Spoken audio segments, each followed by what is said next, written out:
Namaskar, I'm Harpreet Kaur and I welcome you all to our live and interactive online training session of ours. You're watching us live on PME Vidya channels 6 to 12 and also on our YouTube handle NCERT Official. This training program under the umbrella theme of Safety in Cyberspace is brought to you by Central Institute of Educational Technology, that is CIET NCERT, New Delhi. Today we are in day 2 of the training session and the topic that we have taken up is psychological aspect of cyber safety. If you have questions related to the topic, anything you would like to discuss with our expert today, you can always get in touch with us. Our phone number is 8800440559. We also have an email ID for you, that is training.helpdesk@ciet.nic.in, and you can always send us your suggestions and comments on our YouTube handle NCERT Official.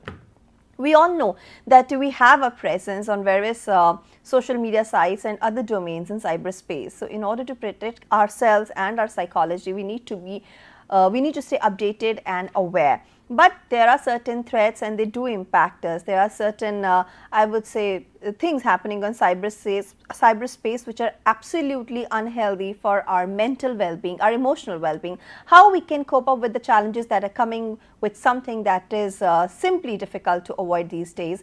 We'll deliberate on the same. And who is there with us to throw some light on it? We are joined by our expert, so let's welcome him. We have with us Dr. Yatan Singh Balhara. Sir, namaskar and a very warm welcome to you. And I would like to share with everybody that sir is Professor of Psychiatry from AIIMS, New Delhi. And sir, before you start with your presentation, I request you to kindly share with us a brief overview of the main points that you'll be covering in the session today. Thank you so much. And once again, good afternoon to all our viewers. As you very rightly said, this is the day 2 of this training, and today we are going to discuss a very critical and a very important aspect of cyber safety. When we talk of cyber safety, typically what comes to our mind is how to be safe while we are online. But what is also equally important is we need to take care of our mental health and well-being as well. So this is what we are going to discuss in today's session. Right, sir. Now I request you to kindly go ahead with your presentation and then I'll be asking questions at the end. Sure. So in today's presentation, there are 3 sections that we are going to go through. To begin with, we'll try to understand what are the different dimensions of cyber safety, what are the different perspectives that we need to keep in mind when it comes to being safe online. Next, we will discuss what are the psychological issues in context of cyber safety. And what kind of psychological implications are there in case we are not careful while we are navigating through these cyberspaces. And finally, we will come to know of how we can ensure our psychological well-being while we are venturing through the cyberspace. So these are the 3 domains in which we are going to go through today's presentation. To begin with, let's start with the first section. And in this section, let's understand what are the different dimensions of cyber safety. Now, when it comes to cyber safety, the first thing that probably comes to our mind is that when we are online, there is a risk or there is a chance that we may be a victim of certain kind of online scams. We may be a victim of phishing. We might have some virus attacks on our computer systems. There can be a malware.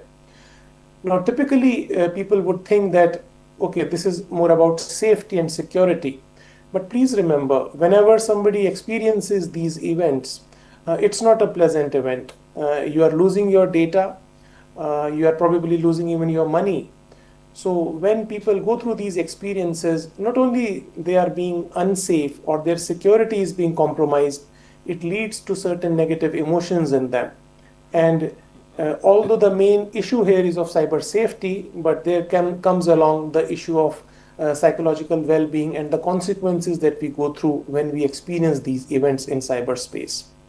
Similarly, these days there is a lot of talk about cyberbullying, and this again is a very critical and a very important dimension, especially when it comes to our students.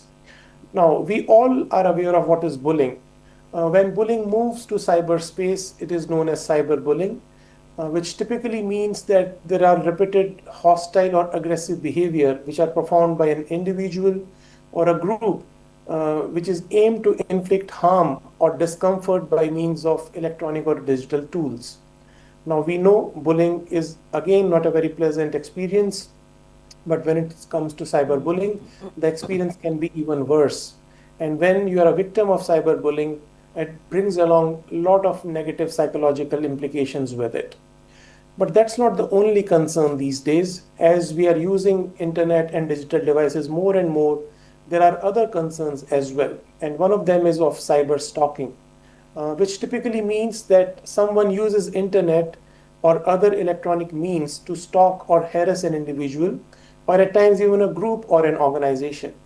So this again we can understand is very difficult to experience. It brings on different negative emotions. One becomes very skeptical while being online. There is always this threat that is looming, that whether I'll again experience something bad if I go online.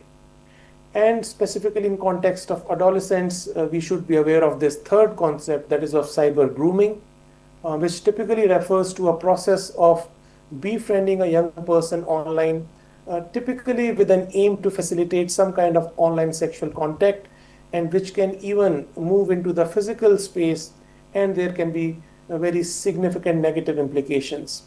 Again, if you are a victim, you will experience multiple mental health implications because of this as well.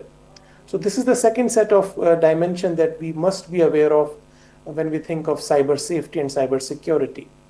But it doesn't end there. There are many other dimensions as well. We know whenever we are online, we always leave behind our digital footprint. Whenever we are accessing a website, we are on a social media platform, we are engaging in some online interactions, we always leave behind our digital footprints.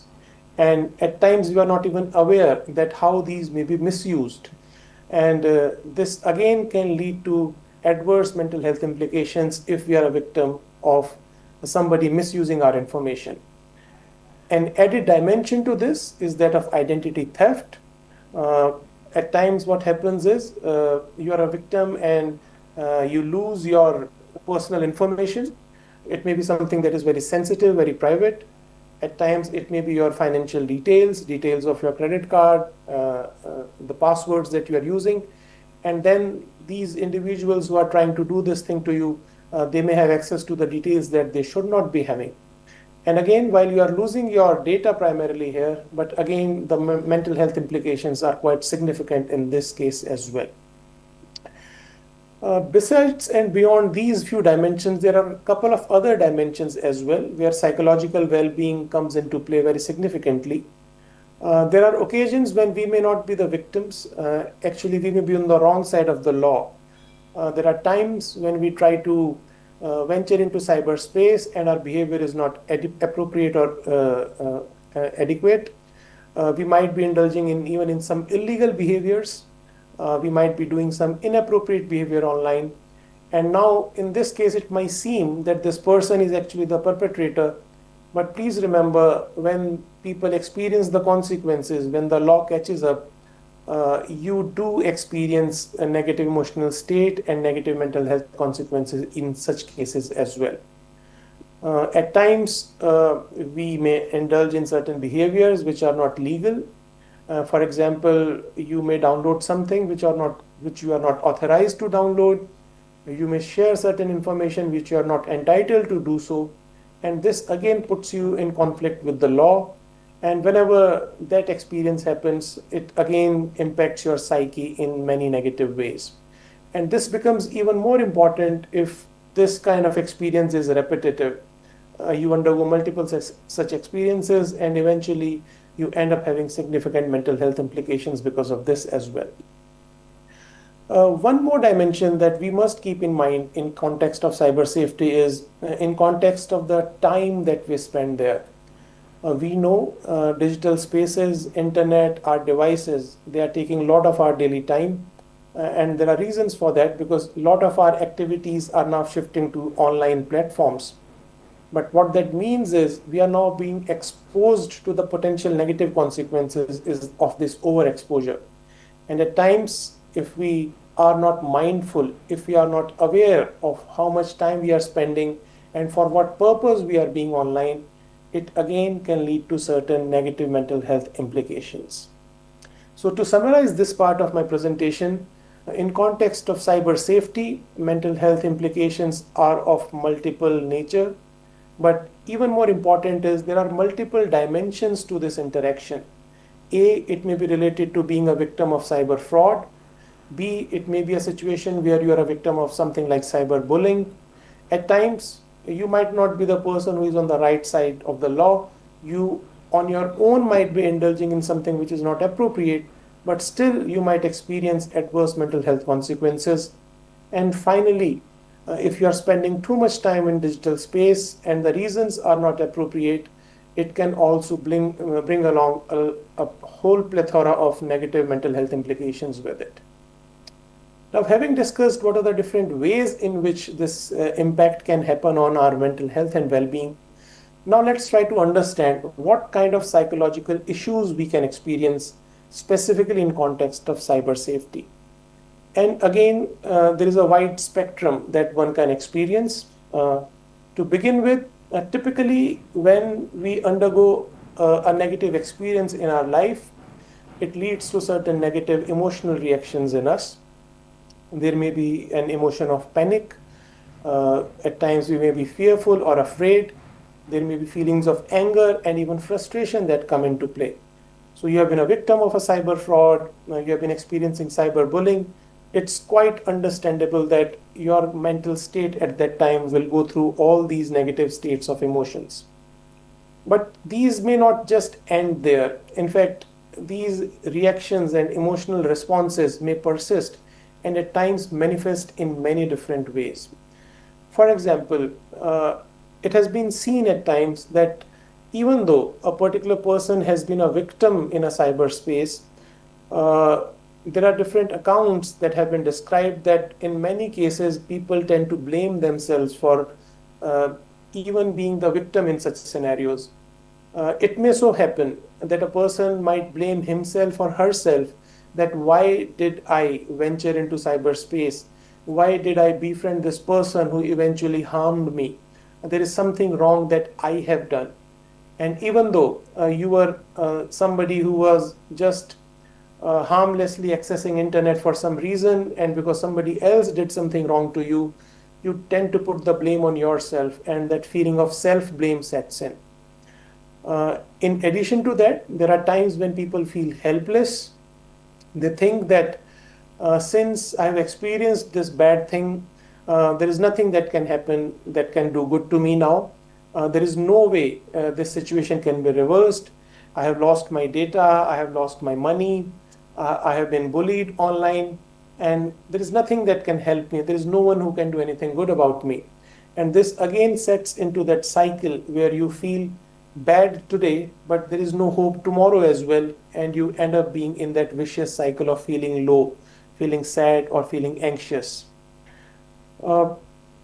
This feeling at times may even persist for long durations of time.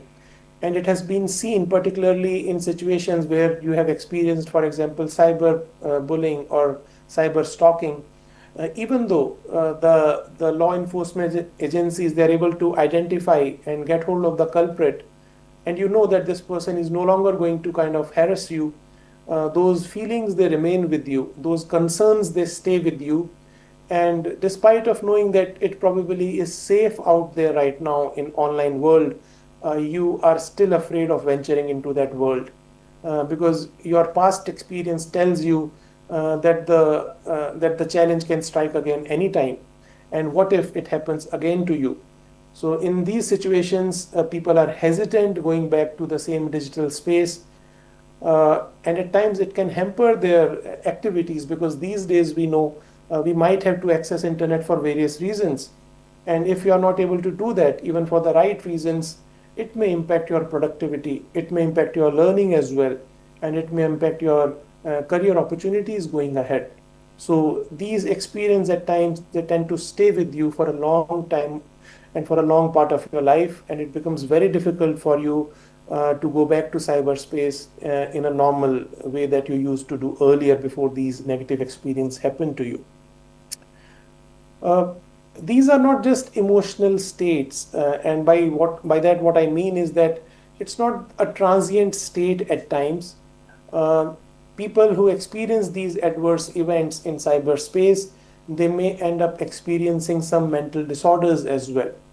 Now, disorder means that you have a set of signs and symptoms which meets the diagnostic threshold for a medical condition. And typically that also translates into the fact that you need a formal professional help to manage these things. One of the possible consequences can be what is called as acute stress disorder. Now, this is something that happens within the first 4 weeks of experiencing a significant mental traumatic event. And people experience different kind of symptoms when they develop this condition.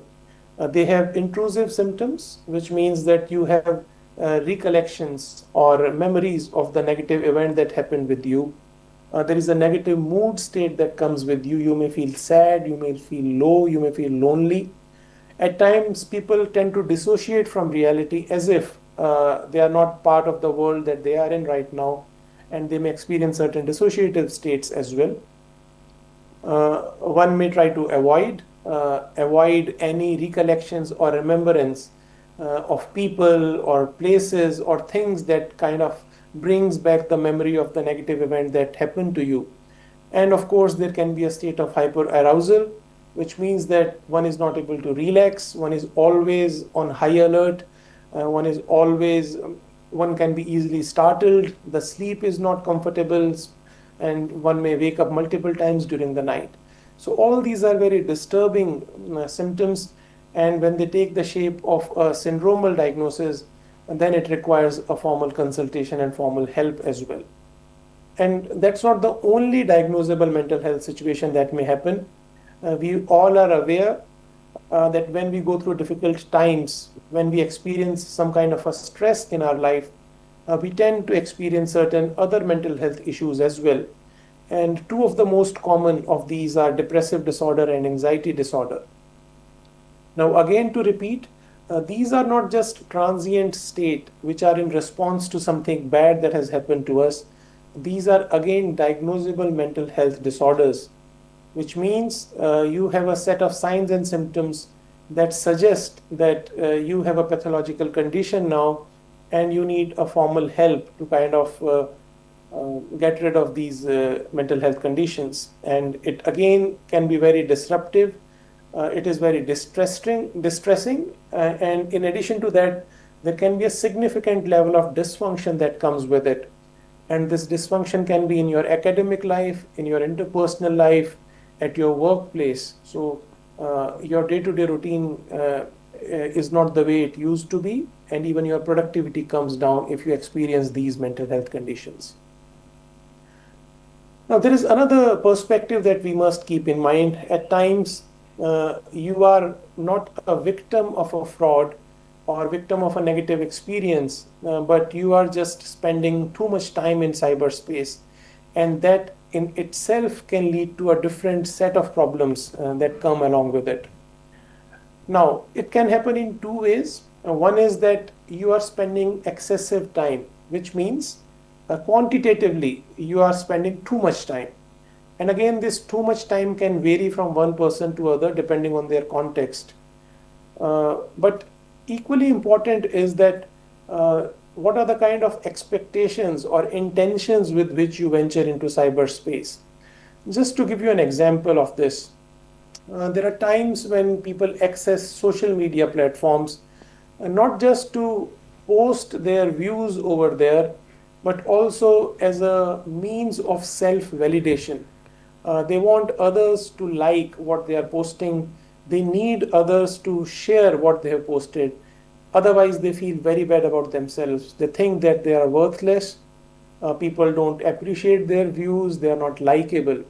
And it is again a reflection of poor self-esteem as well as negative self-image.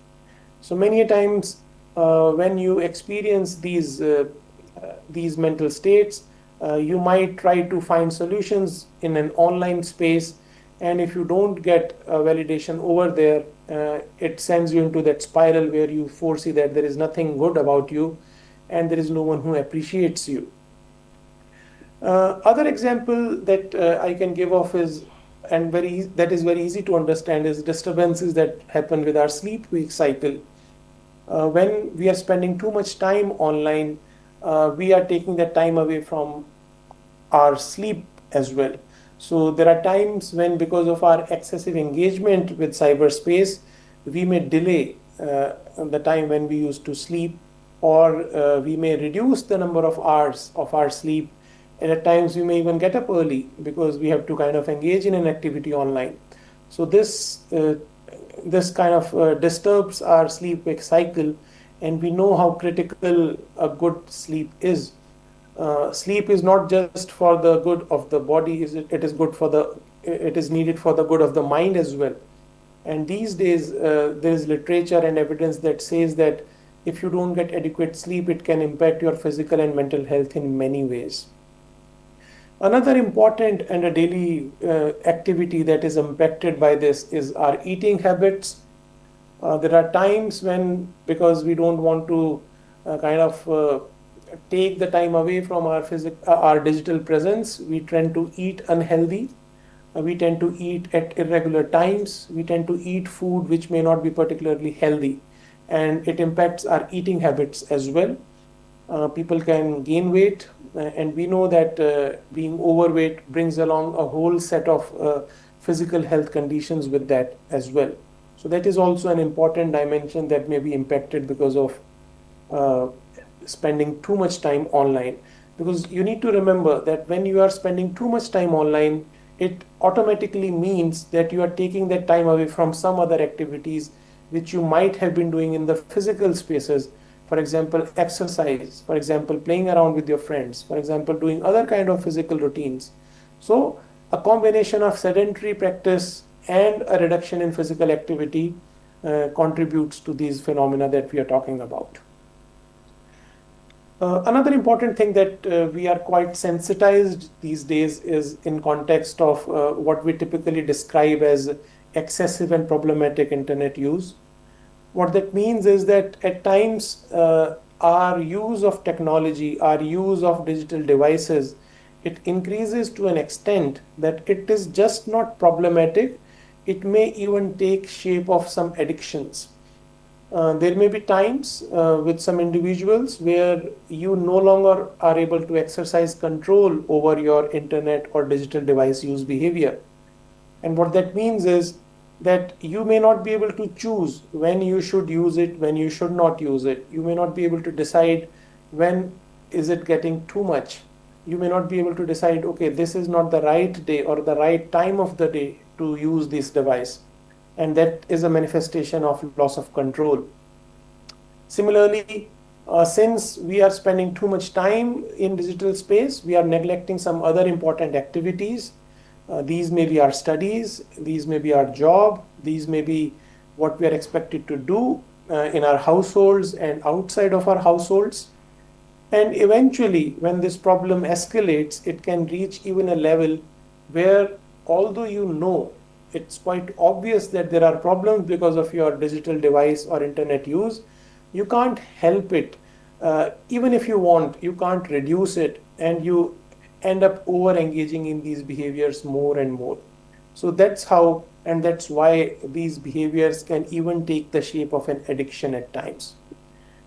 And very recently, a couple of years back, World Health Organization has even identified gaming disorder is a diagnosable mental health condition. What it means is that there are people around us who might be engaging in these behaviors to an extent that it is labeled pathological medically, and these people are recognized with a diagnosable mental health condition. Another important dimension that is of very critical importance is interpersonal issues. Typically what happens, and this is particularly true of students and young adults, that when you are too much immersed in digital space, you tend to neglect people around you.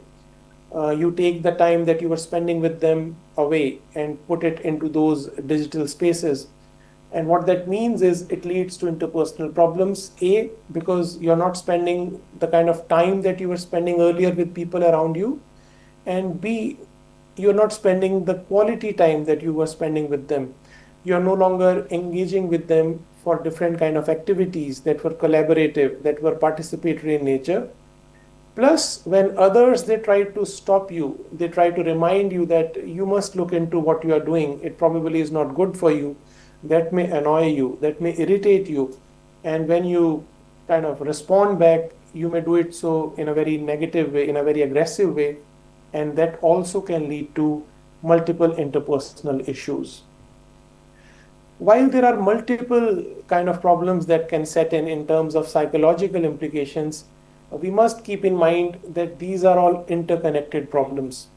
And what that means is, typically, when we see individuals who have problems that are psychological in nature, they tend to have more than one problem, because having one problem contributes to the other one, and it increases the risk of other problems to set in as well. So more often than not, people will experience multiple psychological impact, multiple psychological implications, and that is another reason why we must be aware of what this theme or what this issue is, and we should also be aware of what we can do to handle it. So to summarize, there is a whole spectrum of adverse psychological consequences that we may encounter. It ranges on one hand to transient emotional reactions, which are negative, like emotions of anger, frustration, at times even feelings of guilt, self-blame, ideas of helplessness, feeling vulnerable, being scared of venturing back into digital space. To the other spectrum, where there can be full-blown mental disorders like depressive disorder or anxiety disorder, and it also can lead to different problems with our sleep-wake cycle, with our eating patterns, poor self-esteem, and even addictions and interpersonal problems.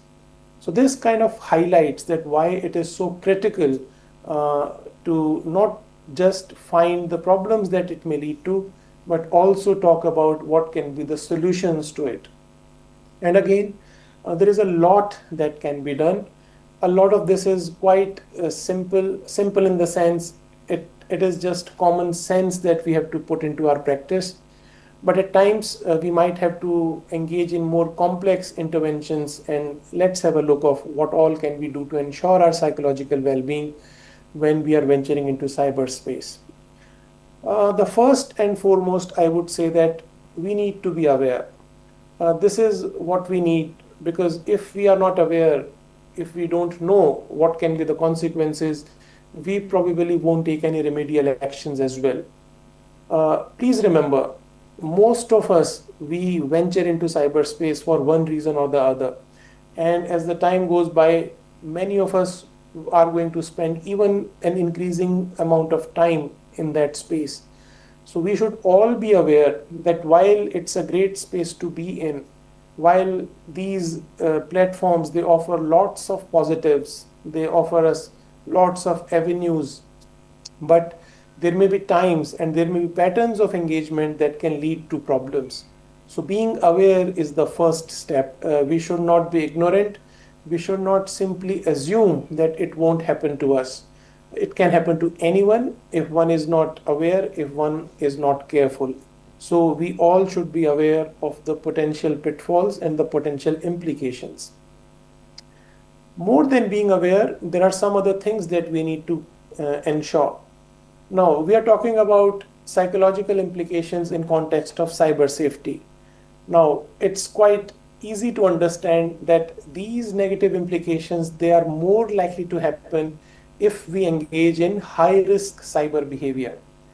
What high-risk cyber behavior means is that we are not taking the due precautions that we should be taking. For example, using a strong password, keeping the password safe, not writing them down and putting them somewhere, avoiding using public digital devices which can be accessible to others. So if we can practice cyber safe behavior, what it means is that our chances of experiencing these negative events, they reduce. And when we are less likely to experience these negative events, it is automatically understandable that the psychological consequences will also be less adverse, or there will be less chances for us to experience negative psychological consequences. So we should always be very careful whenever we are venturing into cyberspace. We should take care of all possible precautions that we can take care of. We should also be mindful of our expectations. And what that means is, whenever we access a digital device, whenever we are on internet, we should be aware that why are we there? Is it simply because we want to improve our understanding or knowledge? Is it simply because we want to connect with others? Or is it something more than that? For example, is it for me a means of finding validation? Is it for me finding the worth of me through the eyes of others? So please be mindful. There are some positive expectations, and there the cyberspace can be a great tool to achieve those expectations. But if the expectations are not correct or right, being in cyberspace will eventually lead to experiences which may not be likable, which may not be pleasant, and this will eventually end up leading to negative mental health implications as well.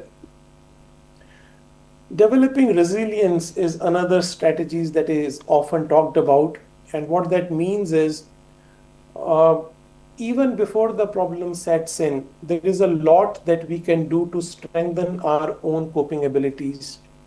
What it means is that rather than waiting for the problem to set in and then taking a remedial action, we can prepare ourselves beforehand so that our own coping mechanisms, our own resources are at a high level, so that even when the problem strikes, the impact is kind of blunted by our own internal resources. We are able to handle and cope with the problems better. For example, very simple techniques like problem solving skills. If we know how to deal with the problem, what is the right way of approaching a problem, if we are prepared for that, so whenever the problem happens in cyberspace, we will think more logically. We won't react impulsively. We will think logically, and we are more likely to find a solution that is going to be productive and effective. So we must focus on developing resilience. Resilience is both about our cognition or the way we think. We have to develop those logical ways of thinking. We need to develop those resourceful ways of thinking.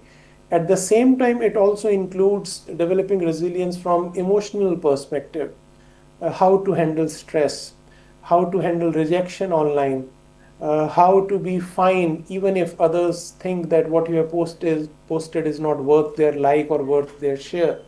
So it is just not cognitive, it is also emotional as well. And both these dimensions we should be taking care of.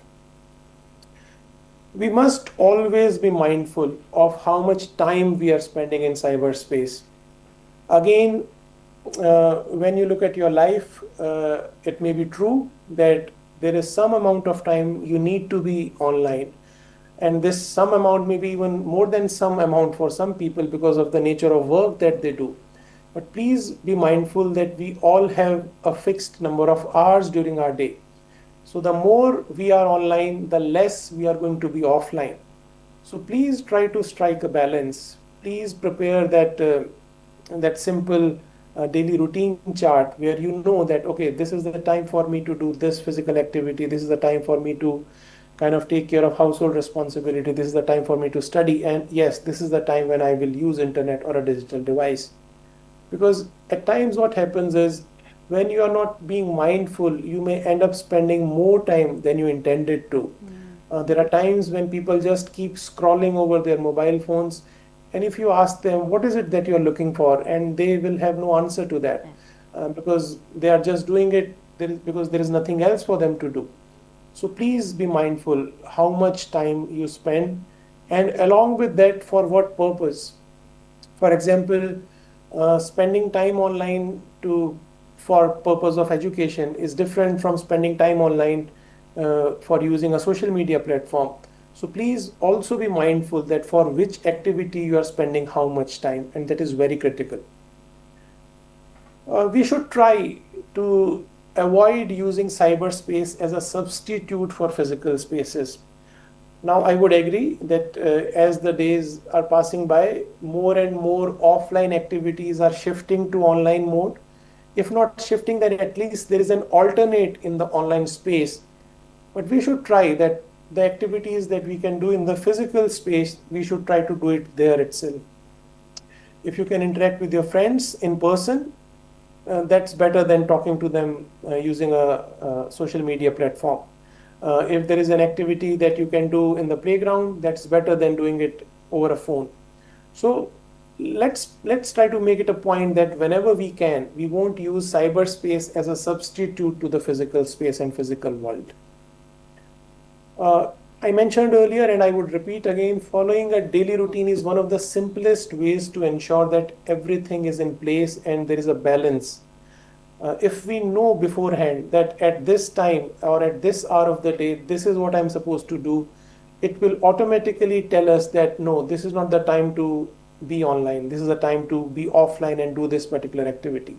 So following a daily routine is probably one of the simplest techniques that we can use to structure our day and avoid spending too much time while we are online.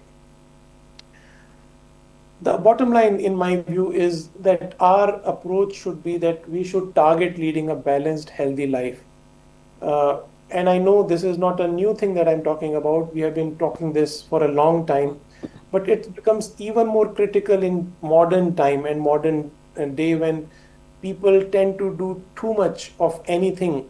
It's very critical to strike a balance. And by the balance, what I mean is there is time for being online.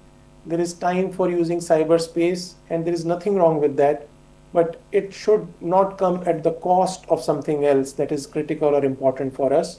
So if we can strike a balance, it can take care of many problems in our life. Finally, we should also be mindful that while we can do a lot to mitigate the risk or reduce the chances of problems happening, there are some of us who might end up having problems as well. And at times, these problems may be to the extent that they require a formal consultation. So if you think that you are not able to manage your problems, or if people around you think that yes, you need some kind of a formal help, please don't hesitate, because the sooner you seek help, the better is the outcome, the less is the distress and the discomfort that you experience. We are talking about cyber safety and cyber security. If you have been a victim of a cyber crime, please do take legal recourse. And there are other sessions that will talk in detail about this, because if you are offered the right kind of remedial measures, it does give you a feeling of closure. It does give you a sense that yes, there is a system in place and you don't feel frustrated. So please do take legal recourse if it is available. Finally, it's our interaction that determines the outcome. It's not us or the space in itself or in isolation. It's a combination that determines whether the outcome will be good or bad. And our effort should be in the direction that we are able to ensure safe and healthy while we are in cyberspace. And that is the tagline with which I will stop. Thank you. Thank you so much, sir, for this entire presentation. You're absolutely right.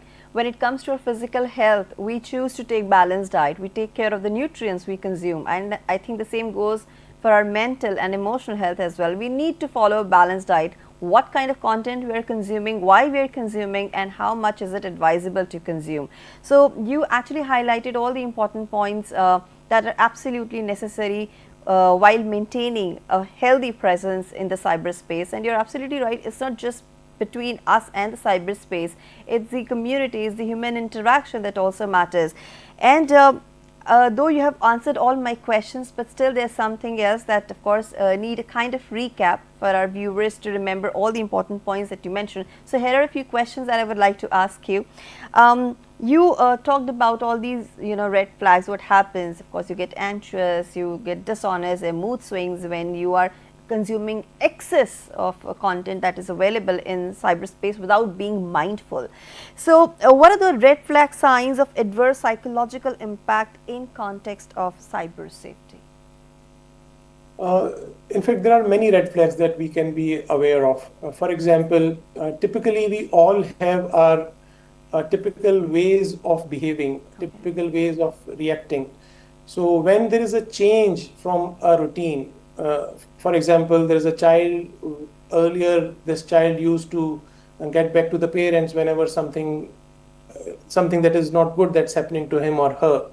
And now you kind of notice that that pattern has changed. This child tends to spend more time alone rather than sharing things with the parents. Other behavioral change can be there are children who used to spend time with their friends a lot, but now for the past few months you are noticing that they tend to be in their rooms rather than coming out. Their engagement in the routine and the chores of the family, they may start reducing. Yeah. You may also observe some level of irritability. A very simple thing may kind of trigger a reaction which is disproportionate. At times, children, they try to engage in some behaviors which is very difficult to or very hard to explain, that why would this kid be doing this way. They may become more secretive. They may be demanding more money because they need it to kind of buy something online or play something online which requires some money to be put in. And eventually, when you observe that there is a reversal or a change in their sleep-wake cycle or their eating habits, these are all indicators that there is something that is changing, especially if this is different from the way these children and adolescents, they used to behave before.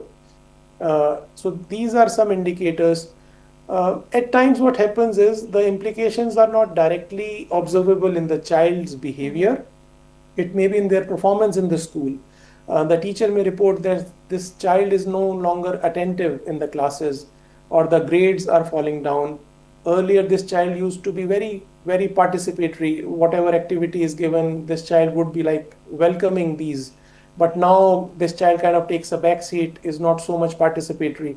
So all these changes are indicator that yes, something is changing, and we need to figure out why this is changing in the children. Yeah, even I have observed that, when people consume so much of content, they kind of become toxic in themselves as well. They start manipulating others and they start lacking empathy because there is no human to human interaction. I don't know, but it does, impact their psychology.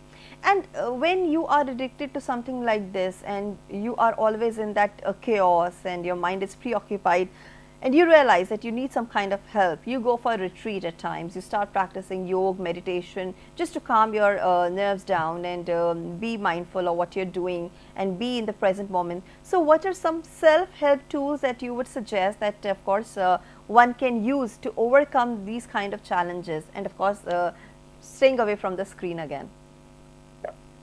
So one of the things that I recommend is try to do some kind of a physical activity that is relaxing to you. It may be some kind of exercise, it may be yoga, it may even be meditation, something that you find helps you, not just physically but mentally as well. Another thing that I would suggest is that pay attention to your sleep-wake cycle. It's very critical to have good amount of sleep at the right time. Eat healthy, avoid eating food that is not nutritious. Also try to find people around you with whom you want to spend time, with whom you can share your thoughts, your issues, your problems, and that can help you kind of get away from the challenges or problems that you are facing. Also try to develop alternate hobbies. Especially this is true for adolescents and children. They cannot just sit at one place. They have to be doing something which is exciting to them. So try to develop certain hobbies and behaviors which you can kind of engage in when you want to get away from screens and internet. And finally, I would say that, as I mentioned earlier in my presentation as well, try to have a routine. Having routine is probably one of the simplest thing to achieve the most in our life. If we already know that this is how my day is planned, and if we can stick to that, chances are we won't overindulge in doing something that we are not intending to do to begin with. Well, living consciously is something that we must do, but at times, when we are too much into the cyberspace and in all these things that are happening, in the cyber arena, we do not sit with ourselves, we do not talk to ourselves, and at times the people around us, they are probably noticing the kind of changes we are going through, but we are failed to notice them. So we get addicted to it. The psychological problem starts settling down in. So what can be done at that stage when the problem is already there? How to help ourselves at that moment?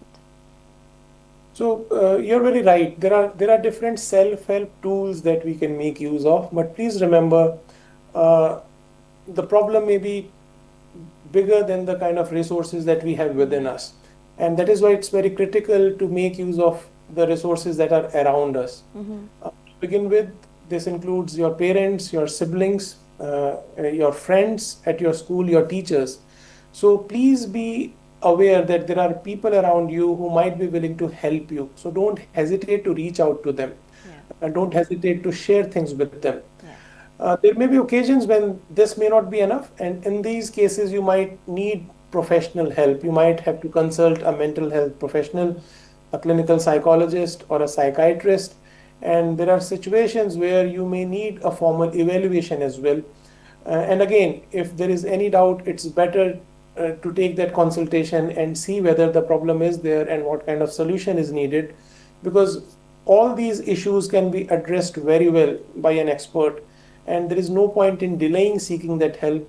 The earlier we seek help, the better is the outcome, and the less is the distress that we have to go through. Absolutely. Here comes the importance of one-on-one interactions and going for that personal touch. We don't have to become our own doctors and search for a treatment on the Google. That is certainly not advisable. So, Dr. Yatan, thank you so much for your contribution to the session. It was indeed a delightful presentation. You threw light on some of the important points that are very essential when it comes to coping up with the challenges that come with the use of cyberspace. Thank you so much once again. Thank you. So viewers, that was our online training program on safety in cyberspace. Today on day 2, we talked about psychological aspect of cyber safety. Since it's a training program, I'm sure that you're following the norms. You're watching all the sessions very carefully, because if you want to attempt the assessment and you want to get yourself a certificate, you have to watch all the sessions carefully, and please interact during the session. Send us your questions, suggestions and feedback so that we can improve upon the content that we are presenting to you. With this, I'm ending this session over here. But before I leave, let me inform you about some other activities that are going on. So let's start with Balpan Ki Kavita, a very exciting competition. Let's have a look. क्या आपको भी गीत, कविता पढ़ने, लिखने और गाने गुनगुनाने में रुचि है? तो आइए शिक्षा मंत्रालय भारत सरकार की एक अनूठी और सराहनीय पहल का हिस्सा बने तथा भारतीय भाषाओं और अंग्रेजी में लोकगीत और कविताएं भेजें। आप दिए गए लिंक पर अपनी रचनाएं अथवा किसी अन्य रचनाकार के गीत और कविताएं भेज सकते हैं। भारतीय भाषा कविता प्रतियोगिता के नियम आदि भी आपको इसी लिंक पर उपलब्ध होंगे। We wish you all the luck for the competition, and again, I have been reminding you, everybody's reminding you that textbooks for grade 4 and 7 are available now on Amazon, Flipkart, and of course NCERT official website. So please grab your copies now. And now it's time for our next session, Sahyog. Let's also take a look at the schedule, that in a short while from now you can watch this wonderful session where we will be talking about cultivating scientific temperament for mental clarity spheres. And with this, it's a wrap. This is me, Harpreet Kaur, taking leave of you. Namaskar.